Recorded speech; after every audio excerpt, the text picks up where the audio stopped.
Yo, what up? This is P Diggy 22, and I just want to talk about some HHour. Got a lot of news coming out now, and a few videos I haven't posted. And here's just some general thoughts I had. So, PS4 and PC, as planned. They still haven't announced a publisher yet. I'm sure that's coming soon, now that they have dev kits. I mean, I don't know why they would get dev kits if they didn't know that they were going to get a publisher soon. Dev kits aren't cheap, so they're definitely being backed by someone or something other than Kickstarter funds right now, I'd have to say. But they showed a couple of videos about the techniques or things in HHour, like gun hot. And I wanted to talk about gun hot for a second because in confrontation, the gun hot radius was very large. It looks a lot bigger than the gun hot radius that they're showing in HHour. And I couldn't decide for myself whether larger radius would be better or if a smaller radius would be better. But then I started thinking, like, that if it's a larger radius, it's going to be more camper friendly, and if it's a smaller radius, it's going to be more rusher friendly. So I mean, I usually like to snipe in SOCOM, so having a larger radius is more advantageous to me, because if I'm sniping a certain spot in the map, you know, a known sniper spot, obviously people are going to come look there. So if I'm sniping and I know my gun's hot, I know you're coming for me because that's a pretty popular sniping spot. And then I just wait for you and I can easily kill you, which is what happened a lot in confrontation. Now if they made it smaller, a lot of those guys that were rushing to kill me, a few of them would have slipped in and got me if the radius was a lot smaller. Because, you know, sometimes after you shoot in SOCOM, your gun still stays up for a little bit.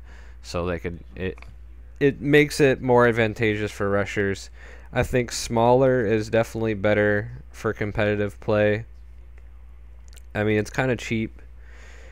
I don't like it when people know where I am because something told them where I am that didn't include their teammate or their own eyes, you know, like gun hot or radar. Like if I'm moving, like in some games where if you sprint you're on the radar and people know where you're at just because of that, like in Destiny.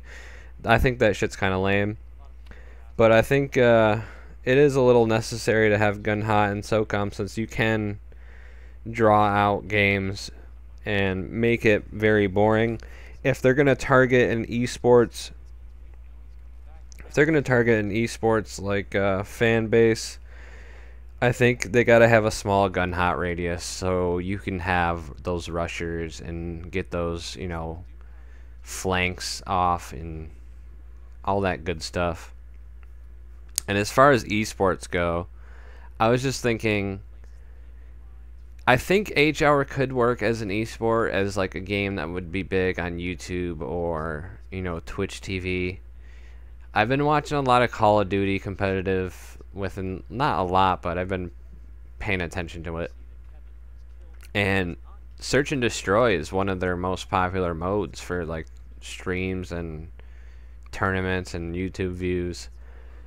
So I think it could work for HHour, but one thing that they have to do to make it work is you cannot have games going 3 hours, 2 hours. People will not watch that. The great thing about Call of Duty esports, they play a best of 5, and each game is about 10 minutes. 10 minutes max. I think their Search and Destroy can go 11 rounds, 2 or 3 minutes per round. I think it's 2 minutes per round. So the Search and Destroy, or the Call of Duty Search and Destroy mode, is their longest game that's played on live stream.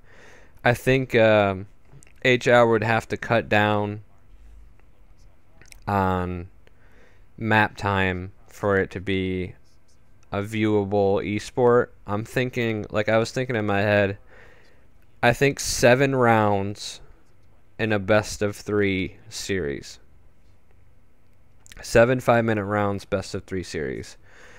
So in Call of Duty, they have it where each team gets to veto 2 maps and 2 map mode combinations. So let's say 2 teams are going up against each other in HHour or SOCOM. They'll say, we don't want to play Vigilance demo, and another team would be like, we don't want to play NWAPI Breach or whatever. But I don't think they should do that with HHour. I think it should be 2 teams, they each pick whatever map they want. So Team A will pick their best map, and then Team B will pick their best map, and then the third map would be a neutral map. What I mean by that is it can't be like a one-sided map. It can't be like Escort or Extract or a Breach.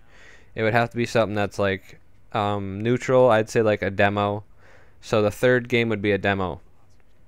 So the first 2 games you could pick any side on any map. So Team A would pick, if they wanted to pick something hard or something easy, they could go, hey, we want to be Terrorist Breach on Crossroads or whatever. And they could be that team for 7 rounds in that one game. So that way you can have games can end earlier but still be competitive and still be viewable online. That's the only way I think it would work as far as like viewership goes. Those are just some thoughts I was wanted to throw out there. I think you can't make it longer than 7 5-minute rounds, because then that's a half hour per game, so an hour and a half at most for a series. I think that's pretty good as far as like SOCOM time is concerned. And then with the fact that each team gets to pick their best map, they could win that map. They could 4-0 a game, or they can like 4-1 a game. So then you even cut down on the time a little bit more. So I think that's the way it should go for HHour Esports. Let me know what you think. 7 5-minute rounds in a best of 3. What would you guys choose for HHour competitive settings? Let me know. Thanks. Peace. So you'll want to move the hostage quite a lot. Here we see the terrorist leading Primrose out of the building, probably going to take her to an obscure part of the map where the Special Operations Forces team can't find her.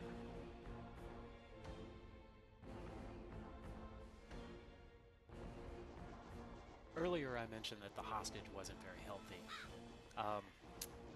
She's not. So if you run her too long and too hard when she's following you, she might fall down. She's going to need some help getting up. Just use the special action icon system and rally her to her feet again.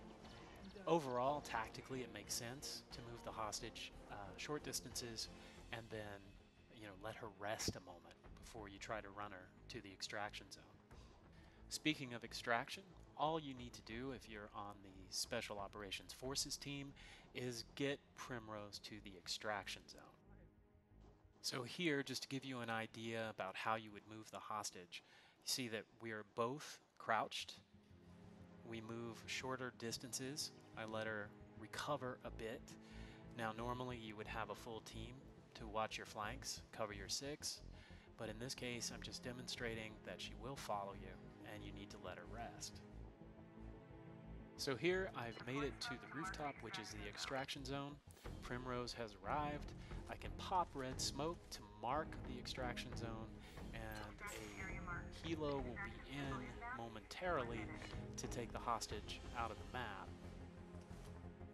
However, the terrorist team is not going to make this easy for you. They're going to try to rush the church, and you are just within grenade range from 3 sides when you're on the rooftop, so you're going to need full team support to make sure that the enemy does not take you out before you can extract the hostage. So that's basically snatch and grab multiplayer game mode. Again, this is just our proof of concept, so we haven't done a lot of polishing. I mean, here you're going to see Primrose run for the extraction vehicle. She doesn't climb in. We didn't have the animations for that. She just kind of teleports away. But already we know it's fun, it's challenging, and it's a great twist to a classic gameplay type.